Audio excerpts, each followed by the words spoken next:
Jamalpur block ও পঞ্চায়েত সমিতির পক্ষ থেকে পালন করা হলো রবীন্দ্র জয়ন্তী। এই উপলক্ষে একটি বর্ণাঢ্য র্যালিও অনুষ্ঠিত হয়। জামালপুর গোলাবাড়ি রামকৃষ্ণ স্কুল থেকে শুরু হয় এই র্যালিটি। র্যালিতে পা মিলিয়েছিলেন বিধায়ক অলোক কুমার মাঝি, পঞ্চায়েত সমিতির সভাপতি পূর্ণিমা মালিক, সহ সভাপতি ভূতনাথ মালিক, বিডিও পার্থ সারথী দে, পূর্তের কর্মাধ্যক্ষ মেহমুদ খান, জামালপুর থানা সেকেন্ড অফিসার উত্তম কুমার মণ্ডল সহ রামকৃষ্ণ স্কুলের শিক্ষক শিক্ষিকা এবং ছাত্রছাত্রীরা।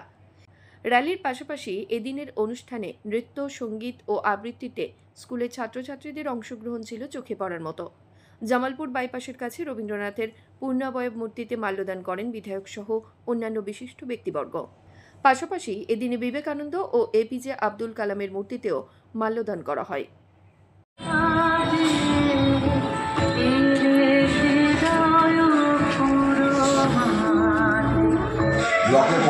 ব্লকের পক্ষ থেকে রামকৃষ্ণ বিবেকানন্দ স্কুলের স্টুডেন্টদের সঙ্গে নিয়ে আমরা একটা প্রসেশন করেছি এবং দুটো আমাদের মূর্তি ছিল, সেই মূর্তিটা আমরা মাল্যদান করেছি।